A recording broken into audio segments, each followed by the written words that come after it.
పరిగెడుతున్న ప్రపంచం, ఈ ప్రపంచంలో మనం ఒక ఛాలెంజ్గా ముందుకెళ్తున్నప్పుడు స్థిరత్వాన్ని పొందాలంటే ఈ యొక్క టెక్నాలజీలో మనము మన జీవితం యొక్క రహస్యాలు ఏంటి, ఆ రహస్యంలో మనకు సంపద కావచ్చు, అదేవిధంగా మనకున్న బంధం కావచ్చు, అదేవిధంగా మనకున్న ఆరోగ్యం కావచ్చు, ఇవన్నీ కూడా మన జీవితంలో ఏ విధంగా స్థిరత్వాన్ని పొందొచ్చు అనేది మనము ఈరోజు ఒక జీవిత రహస్యంలో మనకున్న జీవిత రహస్యంలో 7 పాయింట్స్ మనం మాట్లాడుకోబోతున్నాము. 7 సీక్రెట్ ఫర్ లైఫ్. సో మనకు వచ్చేసి 7 సీక్రెట్ ఫర్ లైఫ్ ఏదైతే ఉందో 7 పార్ట్స్ గా మనము వివరించడం జరిగింది. నేను మీ Lakhpati business coach and motivational speaker. అందరికి కూడా థ్యాంక్ యూ చెప్పబోతున్నాను, ఎందుకంటే ప్రతి ఒక్కరు కూడా మన వీడియోని సపోర్ట్ చేస్తున్నారు, అదే విధంగా కామెంట్స్ చేయబోతున్నారు.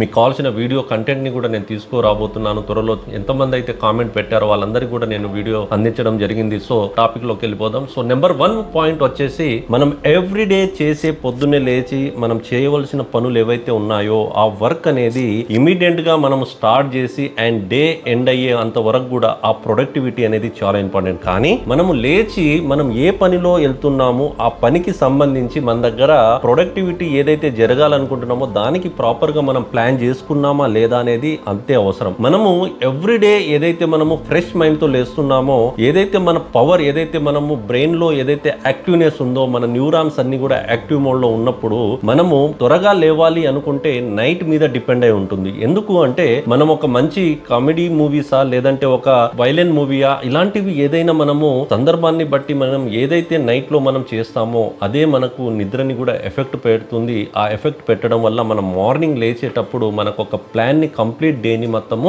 వేస్ట్ చేసేది మనము నైట్ పడుకోవడానికంటే ముందు మనం ఆలోచించిన విధానంపై డిపెండ్ అయి ఉంటుంది. నెంబర్ 1 వచ్చేసి మనము లేచిన తర్వాత ధ్యానం చేయడం అనేది వెరీ ఇంపార్టెంట్ అండి. మనము ధ్యానం ఒకవేళ మనము చేయలేదు అంటే దాని భాగంలో మనం ఎక్సర్సైజ్ అయినా ప్లాన్ చేసుకోవాలి. అయితే మనం ధ్యానము, అదే విధంగా మనము ఎక్సర్సైజ్ ఉండొచ్చు, లేదంటే చిన్న చిన్న యాక్టివిటీస్, జిమ్ వెళ్ళే అలవాట్లు ఉండొచ్చు, అదే విధంగా సెల్ఫ్ టాక్ అంటే సెల్ఫ్ మోటివేషన్, మీకు మీరే నిల్చొని మాట్లాడుకోవడం, అద్దం ముందు నిల్చొని అది కావచ్చు. ఇలాంటివి అన్ని కూడా మనము డేలో ప్రాపర్ గా మనం ప్లాన్ చేసుకున్నట్లయితే మన యొక్క డే ఎనర్జీ అనేది వేస్ట్ అవ్వకుండా మనం ప్రాపర్ ప్లాన్ తో మనం ముందుకెళ్ళి మనం వర్క్ చేసుకునే ఆలోచనలో వెళ్ళిపోతాము. వర్క్ అనేది ఆ రోజు కంప్లీట్ గా సక్సెస్ అనేది వస్తుంది. సెకండ్ పాయింట్ మనం వచ్చేసి సొంత నమ్మిక వ్యవస్థ అంటే ఓన్ బిలీవ్ సిస్టమ్ అనేది వెరీ ఇంపార్టెంట్ అండి. మన మీద మనకు నమ్మకం లేనప్పుడు ఏ పని కూడా మనం చేయలేము. అంటే మీరు ఏదైతే పని చేసుకుంటున్నారో అది పాజిటివ్ నెగిటివ్ అనేది ఎవరైతే దీనికి చెప్తారో వాళ్ళని పట్టుకోవడం కాదు, మీకంటూ మీరు ఇది రాంగ్ ఇది రైట్ అని చెప్పి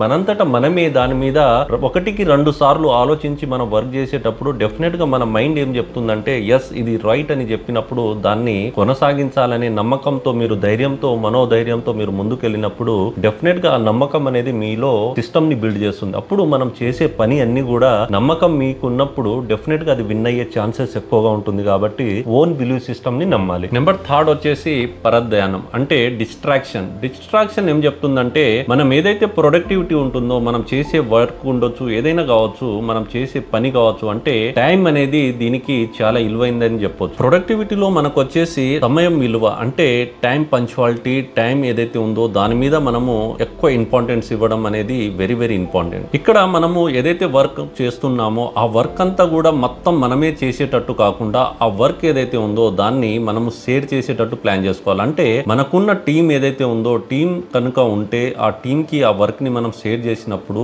ఆ వర్క్ అనేది మీకు తగ్గుతుంది. అప్పుడు మీ యొక్క ఏదైతే ప్రొడక్టివిటీ ఉందో, ఏదైతే టైం ఉందో దాన్ని మీరు ఇంకా ఇంప్రూవ్ చేసుకోవడానికి అవకాశాలు అనేది ఎక్కువగా ఉంటుంది. సో నెంబర్ 4 వచ్చేసి స్వచ్ఛమైన నాయకత్వం అంటే ప్యూర్ లీడర్షిప్. లీడర్షిప్ లో చాలా ఇంపార్టెంట్ అండి. లీడర్షిప్ అనేది మనకు జీవితంలో సక్సెస్ ని సీక్రెట్, మన జీవిత రహస్యంలో ఇది చాలా ఇంపార్టెంట్ పాత్ర అని చెప్పొచ్చు. ఎందుకంటే సక్సెస్ఫుల్ లీడర్స్ అనే వాళ్ళు ఎలా ఉంటారో వాళ్ళలో 3 టైప్స్ ఆఫ్స్ ఉంటుంది. అంటే 3 టైప్స్ ఏ విధంగా ఉంటారు ఈ లీడర్షిప్ అనేది? ఆలోచనాత్మకమైన నాయకత్వం అంటే నెంబర్ 1 ఆలోచనాత్మకమైన నాయకత్వంలో తన యొక్క ఫ్రెండ్స్ కావచ్చు, బిసైడ్ లో ఉన్న ఎవరైతే నైబర్స్ ఉంటారో లేకుంటే అనుచరులు ఎవరైతే ఉంటారో వాళ్ళకు తెలియని నాలెడ్జ్ కూడా ఈయనకు తెలిసి ఉంటుంది. అంటే ఆలోచనాత్మకమైన నాలెడ్జ్తో ఈ లీడర్షిప్ అనే వాళ్ళు చాలా సందర్భాల్లో బయట మనకు ఏదున్నా కూడా తెలుసుకుంటూ ఉంటారు. బట్ మనకంటే ఎక్కువ నాలెడ్జ్ పక్కనున్న వాళ్ళకంటే ఎక్కువ నాలెడ్జ్ వీళ్ళకు ఉంటుంది. సో ఆ విధంగా వాళ్ళు లీడర్షిప్ ని డెవలప్ చేస్తూ ముందుకెళ్తూ ఉంటారు ఈ యొక్క నాయకత్వంలో. నెంబర్ 2 వచ్చేసి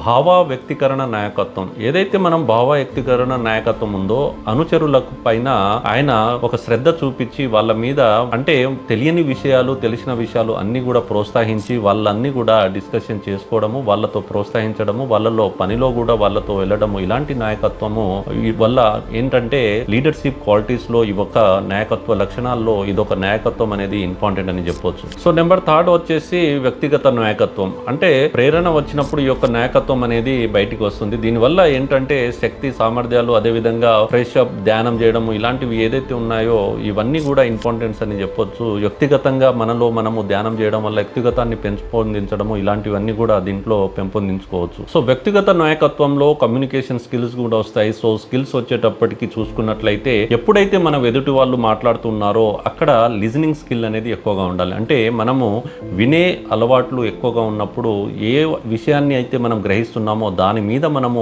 ఆన్సర్ ఏదైతే ఇవ్వాలో దాన్ని మాత్రమే ఇవ్వగలగాలి. సో ఇక్కడ స్కిల్స్ అనేది ఇంప్రూవ్ చేసుకోవచ్చు. వ్యక్తిగతంగా ఉన్న దాంట్లో మనము లీడర్షిప్ క్వాలిటీస్ లో చూసుకున్నట్లయితే, సో మనము సేల్స్ తీసుకున్నట్లయితే దీంట్లో వచ్చేసి వ్యక్తిగత నాయకత్వంలో మనం ఏదైతే ప్రొడక్టివిటీ ఉందో ఆ సేల్స్ ఏదైతే మనం పబ్లిక్ లో తీసుకెళ్తున్నామో ఆ ట్రస్ట్ అనేది బిలీవ్ చేసినప్పుడు మనం ఏదైతే ప్రోడక్ట్ ఉందో ఆ ప్రోడక్ట్ ని అమ్మగలం. అయితే ఇక్కడ సెల్ఫ్ ఏదైతే అనుకుంటున్నామో, సెల్ఫ్ ప్రోడక్ట్ ఏదైతే ఉందో, సెల్ఫ్ బిలీవ్నెస్ ఏదైతే ఉందో, వ్యక్తిగతంగా మనం లీడర్షిప్ ఏదైతే ఉందో, మనల్ని మనం నమ్మి మనం ఏదైతే ప్రోడక్ట్ ఉందో దాన్ని ప్రజల్లోకి, మనం జనాల్లోకి దాని మీద అవగాహన తీసుకెళ్ళి దాని గురించి మనకు తెలిసినప్పుడు, దాని గురించి మనము ఎక్స్ప్లెయిన్ చేయగలిగినప్పుడు మాత్రము ఆ ప్రోడక్ట్ సేల్ అయ్యి మార్కెట్లో వెళ్ళే అవకాశాలు ఉంటుంది.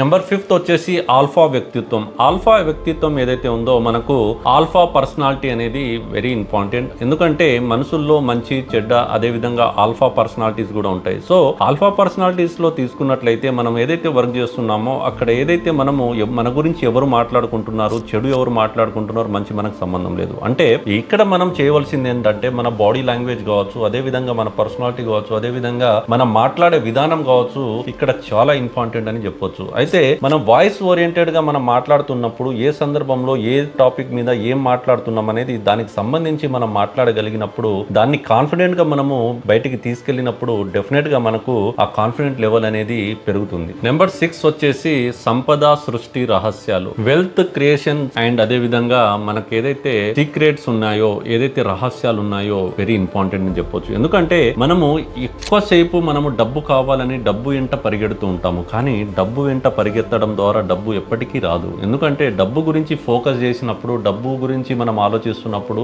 డబ్బు డబ్బు డబ్బు కావాలని మనం ప్రతిసారి అనుకున్నప్పుడు దాని మీద ఎప్పుడు మనం సంపాదించలేము. కానీ మనం ఏదైతే వర్క్ చేస్తున్నామో, మనం ఏదైతే సేల్ చేస్తున్నామో, ఏదైతే వర్క్ చేస్తున్నామో దాని మీద స్కిల్స్ పెంచుకోవడం వెరీ ఇంపార్టెంట్. సో ఈ స్కిల్స్ పెంచుకునేటప్పుడు మనకున్న ఏదైతే మనకు లీడర్షిప్ కావచ్చు, లేదంటే మనకున్న ఈ ఇన్కమ్ లెవెల్ పెరగాలి అంటే మన వర్క్ లెవెల్ పెంచుకోవాలి, వర్కింగ్ అవర్స్ అనేది పెంచుకోవాలి, టీమ్ బిల్డ్ అనేది పెంచుకోవాలి, టీమ్ వర్కింగ్ అవర్స్ అనేది పెంచుకోవాలి. దాని ద్వారా మనకు ఆటోమేటిక్ గా మనం చేసే ఏదైతే వర్క్ ఉందో, మనం చేసే ఒక 8 గంటల వర్క్ ఏదైతే ఉందో, మనం 10 మంది టీమ్ ని మనము బిల్డ్ చేసుకున్నప్పుడు 80 గంటలు మనం పని చేయవలసి వస్తుంది. అంటే మనం చేయట్లేదు, బట్ మన దగ్గర ఉన్న నెట్వర్క్ మార్కెటింగ్ ని పెంచుకోవడం ద్వారా మనం ఆటోమేటిక్ గా మనకున్న వర్కింగ్ అవర్స్ పెరిగిపోవడం ద్వారా ఏదైతే మనం డబ్బు ఎంత మనము స్టార్టింగ్ మాట్లాడుకున్నామో అది దానంతటా అదే వస్తుంది. 1ని 10x గా ఏ విధంగా చేసుకోవాలి, మనకు లాస్ట్ మనం వీడియోలో మనం దాని మీద డిస్కస్ చేసాము. ఏ విధంగా మనము మనకున్న ఫైనాన్షియల్ ఫ్రీడమ్ అనేది ఏ విధంగా అవ్వచ్చు అనే దాని మీద లాస్ట్ వీడియోలో మనం చెప్పడం జరిగింది. సో లాస్ట్ 7th పాయింట్ వచ్చేసి సంబంధ రహస్యాలు. అంటే ఏదైతే మనము సీక్రెట్ రిలేషన్షిప్ అనేది వెరీ ఇంపార్టెంట్. సో మనకు ఈ యొక్క సీక్రెట్ రహస్యాలు ఏంటంటే మనము ఒక లీడర్షిప్ గా ఉన్నప్పుడు, మనం ఎప్పుడైతే మనం లీడర్ గా మనము ముందుకెళ్తున్నప్పుడు మనము ఎక్కువ సార్లు ఎక్కువ సందర్భంలో మాట్లాడకుండా ఎదుటి వ్యక్తి మాట్లాడేటప్పుడు దాని యొక్క ఏదైతే ఆయన చెప్పేది ఏదైతే మాటలు ఉన్నాయో అది గ్రహించి వాటికి ఆలోచిస్తూ సమాధానం ఇవ్వడం. అదే విధంగా వ్యక్తులు నీతో మన గురించి వ్యక్తులు మాట్లాడుకోవాలంటే మనం ఇచ్చే కంటెంట్ ఏదైతే ఉందో, మనం ఇచ్చే సబ్జెక్ట్ ఏదైతే ఉందో వాళ్ళకి అర్థమై మన దారిలో వాళ్ళు వచ్చినప్పుడు ఎస్ మన గురించి మాట్లాడుకున్నప్పుడు వాళ్ళందరినీ కూడా ప్రోత్సహించడం, వాళ్ళు ఒక సక్సెస్ అయినప్పుడు ఆ యొక్క విజయాన్ని అందరి ముందు ప్రోత్సహించడం, ఇలాంటివి చేయడం ద్వారా మనం బలంగా మనం యొక్క సీక్రెట్స్ లో మనము ఈ యొక్క భాగం అని చెప్పొచ్చు. సో మనకున్న విజయ రహస్యాల్లో మనం చెప్పుకోకూడనివి, అంటే మనకున్న సీక్రెట్స్ ఏవైతే మనం చెప్పుకోకూడదు అనేది వెరీ ఇంపార్టెంట్. అంటే ఏ విషయాలు మనం చెప్పుకోకూడదు, ఏ విషయాలు మనం షేర్ చేయకూడదు అంటే మనకున్న వీక్నెస్ ని ఎప్పుడు కూడా షేర్ చేయకూడదు. అదే విధంగా మనకున్న స్ట్రెంగ్త్ ఏదైతే ఉందో మన స్ట్రెంగ్త్ ని కూడా ఎవరికి తెలియజేయకూడదు. అదే విధంగా మన యొక్క గోల్ ఏదైతే ఉందో ఆ గోల్ ని ఎప్పుడు కూడా మనము రివీల్ చేయకూడదు. దాని తర్వాత మనకున్న అఫెక్షన్స్ అండ్ లవ్ ఏదైతే ఉందో దాన్ని కూడా మనము షేర్ చేయకూడదు. అదే విధంగా మన బ్యాంక్ బ్యాలెన్స్ ని ఫ్యామిలీ మెంబర్స్, ఫ్యామిలీ ప్రాబ్లమ్స్ ఏవైతే ఉన్నాయో వాటిని ఎప్పటికీ మనం షేర్ చేయకూడదు. అండ్ ఫైనల్ గా వచ్చేసి మన ఎనిమీ ఎవరైతే ఉన్నారో వాటిని కూడా మనం షేర్ చేయకూడదు. సో మనం సీక్రెట్స్ ఆఫ్ లైఫ్ లో ఈ యొక్క 7 ఫార్ములాతో పాటు మనం ఏదైతే సక్సెస్ అవ్వడానికి 7 ఏదైతే కీ పాయింట్స్ ఉన్నాయో ఈ కీ పాయింట్స్ తో పాటు మనము షేర్ చేయకూడని ఈ యొక్క 7 పాయింట్స్ కూడా వెరీ ఇంపార్టెంట్. సో మన లైఫ్ లో సక్సెస్ అవ్వాలంటే ఈ విధంగా మనకున్న కీ పాయింట్స్ ని వాడుతూ, షేర్ చేయనివి 7 పాయింట్లు వాడుతూ మనం విజయాన్ని సాధించవచ్చు. ఇలాంటి మంచి మంచి టాపిక్స్ తో నెక్స్ట్ వీడియోలో మీ అందరి ముందు నేను మళ్ళీ వస్తూనే ఉంటాను. బట్ చిన్న కామెంట్ ఏంటంటే, వీడియోలో మీకు నచ్చిన ఏదైతే కంటెంట్ ఉందో, లేదంటే మీకు కామెంట్ రూపంలో మీకు కావాల్సిన ఏదైనా మీకు కంటెంట్ కావాలంటే దాని మీద మనం వీడియో చేద్దాము. అండ్ డెఫినెట్ గా త్వరలోనే మనం ఒక మంచి సెమినార్ తో అందరి ముందు రాబోతున్నాను. And thank you so much. Thank you all. Thank you.